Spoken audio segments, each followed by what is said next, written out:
I want to welcome you to the show. My name is Yaya Diamond. What's up, peoples? How you doing? It is a great day, and I am having a wonderful time. I had a conversation with Mr. Roberts before the show, and of course, we're going to be talking about something that you guys, we're talking about some deep, deep stuff that, well, movies are made of.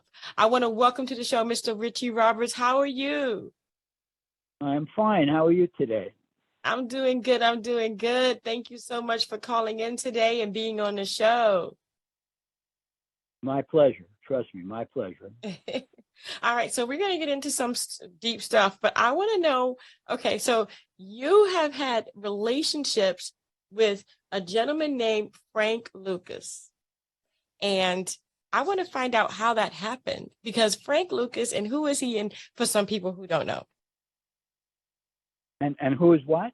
And who is he for some people who don't know? Oh, I'm sorry. Okay. Well, that is Frank was named as the biggest drug importer and distributor in the country. Yeah. Back in the 50s, 60s, 70s. He was a multifaceted person, as I got to know. But he was, I don't want to, I could talk for an hour about him. He was born in total poverty in North Carolina, ended up coming up to Harlem, hooked up with the wrong people, and became the drug distributor that was portrayed in American Gangster. Yeah. Yeah. Wow. Want me to go on? Yes, please. Keep going. Okay. He became, I don't know, it's really hard to put him in a corner. After he was convicted, in my case, he was convicted prior to that in a federal case. He was facing 30 years each, 60 altogether. He cooperated, and he became a pariah among some. He became a rat among some. He became a cooperating witness for the federal government. And he eventually, because of his work, which some people condemn and others salute, he got out of jail and started a relationship with me. I was the man who prosecuted him. I was the man who flipped him. I was the man who hated him, but learned to, I guess, I could like him. He was a very likable guy in spite of all the bad he did. And it was always a dichotomy, because he didn't show up to the premiere of the movie American Gangster, which was shown at the Apollo. He was afraid he would be assassinated. Mm. And he always said that during the time when he was at his height, people either loved him or hated him, but always respected him out of fear, if not love. So I could go on and on and on, but the Frank Lucas I knew was, as I said, a multifaceted faceted personality. Wow. That's amazing. I mean, okay, so you prosecuted him, you hated him, but yet you became friends with him. Okay, I need to know what switched in your mind to become friends with him. Was it a business thing that you had to watch after him when he got out, or was it just voluntary? Yeah, it was voluntary. I mean, you have to learn a little bit, or know a little bit about my background. I grew up in Newark, New Jersey, and the mafia was very prevalent. Both the Italian mafia on the north side and on the south side, the Jewish mafia worked together. Of course, it was still very prominent, and I got to know some, especially the Jewish mafia where I was living. I'm Jewish, and I learned that they, on a personal level, they weren't the horrible killers that they're portrayed to be. you don't want to ever get involved in business with them because you might get killed. But on a personal level, yeah, they were okay. So talking to Frank was not out of the blue for me. Talking to gangsters, I did it most of my time growing up in Newark. And like all of them, as I said, he was multifaceted. How can I don't know how I can explain it, but his relationship with me from the time of the trial has always been one, believe it or not, of mutual respect. And my fellow law enforcement people may call me a jerk for saying that, but it was. He put himself in grave danger by cooperating. He was not stupid. He was smart as hell. He knew he'd do the rest of his life in jail if he didn't, and he did the right thing for himself and his family. Of course, it's always a matter of debate if somebody's a cooperating witness or somebody's a rat. But if I may continue, one aspect of law enforcement, when you flip somebody and debrief that person, it's impossible not to develop some sort of relationship. It might be a hate relationship, a love relationship. It could be anything, but you develop a relationship. You have to.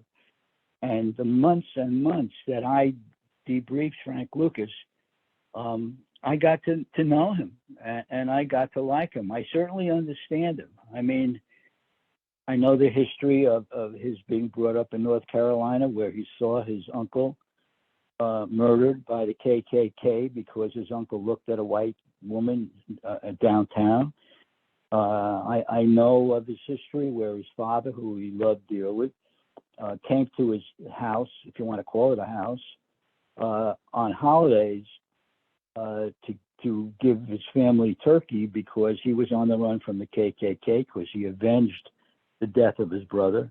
That's not a hell of a way to start life in this country. So the bottom line is I understood where he was coming from, and we hit it off. Wow. And it's like some people might criticize you for being a friend of someone who had such a history.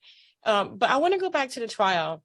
During the trial, before you debriefed him, before you had that relationship, how did you feel? And then when you started the relationship, or you started the debriefing, how fast did that change for you?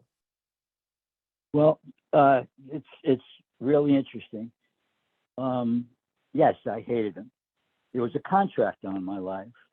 The feds wanted me to, and my boss wanted me to carry a weapon with me at the trial. I didn't want to. I was a detective. I knew how to handle it, but I thought I'd be okay. As a matter of fact, the first few days of the trial, I was driven to the trial to the courthouse by sheriff's officers in case anybody wanted to take a pot shot at me. Frank eventually told me, yeah, there was a contract, but he said one of his younger brothers, Dickie, hi Dickie, if you're listening, put the contract out, and Dickie confirmed that. But all right, so the answer is yeah, I hated him. When we first sat down at counsel table, the picking a jury, the courtroom was not picking a jury. After the jury was picked, the courtroom was full of people in support of Frank. Joe Lewis came almost every day at the beginning of the trial. Oh my God. Johnny Sample, yeah, I met my father's hero, Joe Lewis. Johnny Sample, who was the defensive back for the Jets, and other Jets came down. I mean, it was, I was outnumbered. So I hated him. But something happened during the trial that was kind of amazing. I put on the stand a young woman, a young black woman from the heart of Newark, whose daughter had OD'd on Frank's product, which was stamped Blue Magic back in the day. Mm-hmm. And she called me to testify. She said she wanted to testify. Frank Lucas killed her child, and she wanted to tell a story. So I put her on. Reluctantly, I tried to dissuade her from testifying because I thought she'd be in danger, but she insisted. So we put her on, and she told the story of how she tried to keep her daughter off the street. She was a single parent, a working parent, but couldn't do it. Her daughter got involved with drugs. And one morning, she opened her bathroom door and found her daughter on the floor with the needle in her hand and the packet of Blue Magic at her feet, dead. And she said, "Now that I know who did it, I want him put away. I want to testify." So I still don't know how the judge allowed it because I'm not sure of the probative value. But in any event, she got on the stand, and she was magnificent. She was magnificent. At that time, there were about 7 defendants who hadn't pleaded out. They all had terrific lawyers. She told her story. There wasn't a dry eye in the courthouse. I'm not exaggerating, including me. There wasn't a dry eye in the courtroom. So when she finished testifying, the judge asked any cross-examination. No one would dare cross-examine this lady. And he called a timeout. So while I was at the counsel table, Frank's lawyer came to see me. His name was Larry Dubin, terrific New York lawyer. Said Frank wanted to talk to me. I said, and I thought, wow, maybe he wants to flip now. Because I already had a lot of other testimony. I said, great, let's go. He said, no, Richie, he wants to talk to you alone. I said, what? And he said, yeah. So I asked the court officers, and they said, absolutely not. We're not letting you go in there by yourself. There's a small holding cell right outside the courtroom. It's very small. I mean, there's a cot that's probably maybe 5 feet long, and that's it. So I went to see the judge, who was an old friend named Ralph Fusco. He said, I'll get you in, don't worry. And he got them to let me in. So I sat down, next to him. I could reach out and touch him with my hand and looked at him eyeball to eyeball. I looked at him before, but never this close.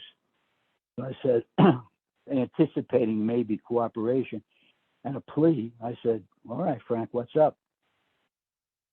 And these were his exact words. I wrote them down when they get out. I've never thought of it that way. And those words to me will haunt me forever because the meaning is obvious. I mean, his drugs have killed people, hundreds, and ruined thousands of lives. And he said, I've never thought of that way. And I believed him. I really did. I mean, I don't know how you can be in that industry without thinking of the harm it caused, but I believed him. I really did. It was tears in his eyes. Frank Lucas, tears in his eyes, hearing what horror the heroin caused. And I knew then that, I said to him, you want to do something about it right now? You want to cooperate with the government? He said, let's wait to see what happens. I said, okay. And I knew that if we convicted him, he would cooperate. And then after the guilty verdicts came in, I think he called me the very next day. And we started the cooperation, and I started a personal relationship with him. That would have changed my whole thought pattern of him as well. Yeah. Oh, yeah. Wow. That's crazy. So, yep. Relationship, what was that like for you, and how long did it last? Oh, it lasted until Frank died. Initially, it was just debriefing. I'll tell you one story. I think your listeners would appreciate. It's in my book, but soon after he agreed to cooperate, I had him transferred from general population in Essex County in New Jersey to the old warden's office on the grounds of the jail that was used to house prisoners on occasion. And in the office, There was a holding cell downstairs, and there was actually living quarters upstairs. Obviously, the sheriff was no longer living there, but it was a pretty big house. So I had one of my friends in the sheriff's office, an officer who would head up the unit that would house Frank until we got him hooked up with New York or whoever we had to. But one day, I was there many times, and we talked and talked and talked. And one night, I was having dinner in that area. It was Caldwell, New Jersey. And I decided to stop in and see how things were going. Oh, no one's going to believe this story, but it's okay. It's so crazy. I pulled my car up, walked in, and said, "There's no guard at the door. Normally there's a guard at the door, but, nothing."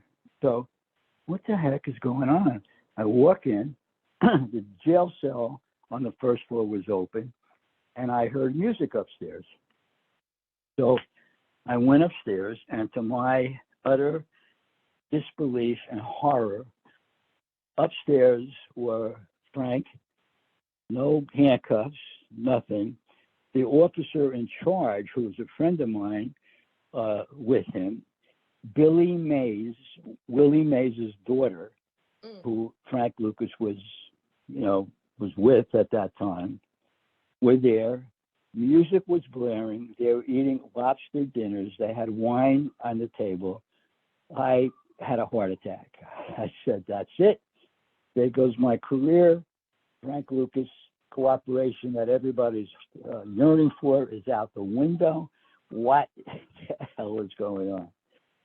So I went nuts. I started throwing things and taking lobsters off the table and throwing it at these guys. I said to the officer, "Get Frank down below right now.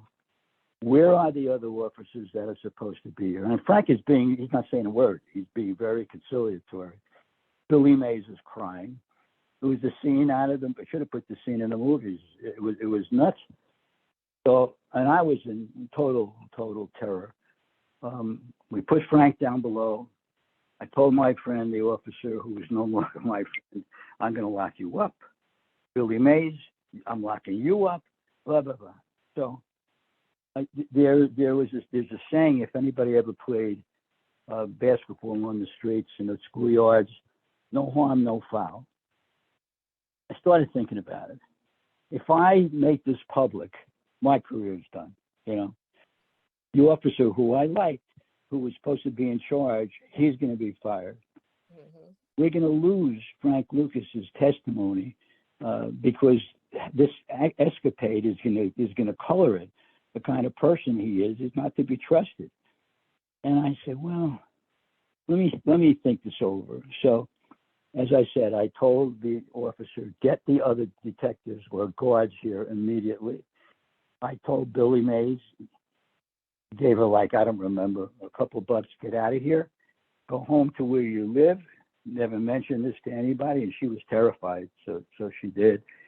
And told Frank, as I said, we put him back in the cell downstairs. And I said, "No harm, no foul. If no one knows about this, Frank will go along his merry way, testifying, helping to put away drug dealers from basically all over the world. And I can go home and go to sleep at night without fear of being fired. No harm, no foul." And that's what we did. The best thing about that, I was born in the Bronx and big Yankee fan. And it was the days when Mickey, Willie, and the Duke, if you wouldn't remember, but Duke Snyder for the Dodgers, Willie Mays for the, I was going to say Mets, the Giants, and me with the Yankees, and Mickey Mantle. In any event, I got a call from Willie Mays. I couldn't believe it. I'm talking to Willie Mays. He said, "Richie," he didn't say Richie, he said, "Mr. Roberts, I want you to convict this guy." I said, "I'm going to do my best, Mr. Mays." He said, "No, it's Willie." I said, "Okay, Willie, I'll do my best." I said, "We have the evidence. We're going to convict him." "Good. I want him never again to be around my daughter. I know what was going on. I couldn't control her, but if he's away, I'll feel better. Let me know what happened." I said, Willie, give me a number and I will. And I did. So it's crazy times. Wow. Wow. Wow. So the relationship after that, after he got convicted, he came out? No, he He didn't. He never didn't came come out. out. He passed away He in. never came out. Not only did he never come out, but it wasn't portrayed in the movie, frankly, because Frank didn't want it. He was put into witness relocation. He gave information. Look, you're not letting, the government is not letting anybody out of jail who's facing 2 30-year convictions. They had no control over the state other than to, tell them what they want, tell us what they wanted. But he did. He gave it up, gave everything up, gave it Wow. all up. Every dime. That's what you tell him, Frank. I want to know every dime bag you ever sold. I want to know every gangster you ever did business with. And between the state and the government, we knew most of this. Even if he didn't say anything. And he was truthful. And he did it in a friendly,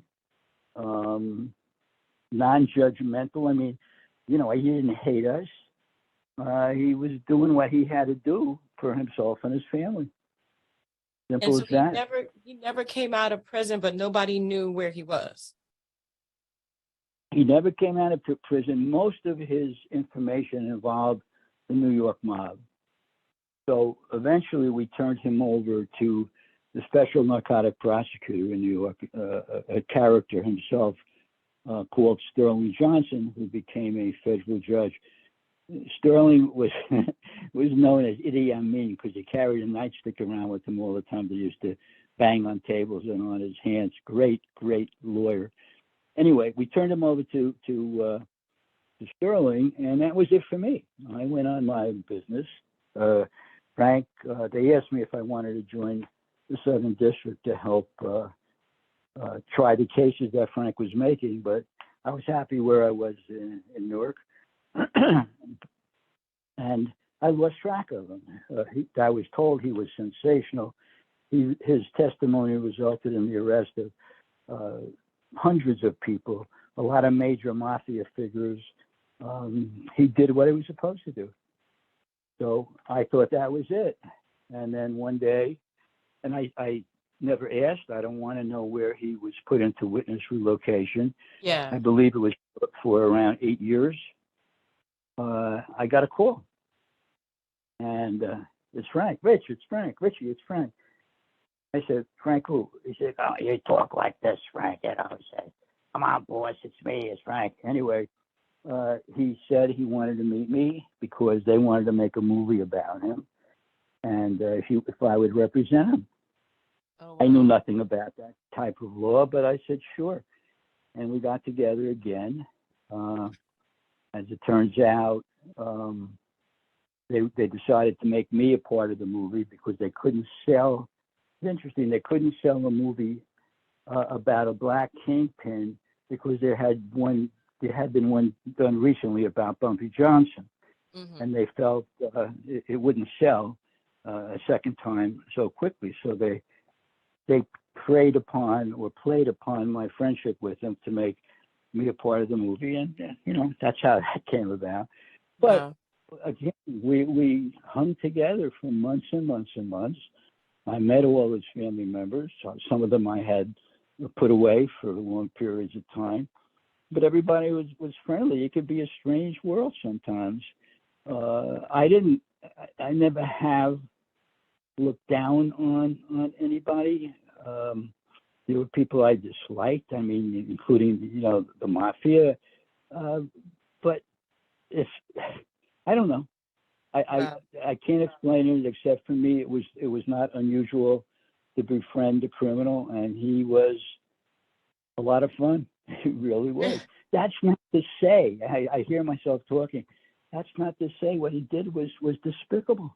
Right. This was despicable. He killed people. But when he said to me, I never thought of it that way, I believed him. I don't think he ever did. Right. I know he never did. Well, what? So I mean, if it wasn't in his heart to say that, then he would have never cooperated.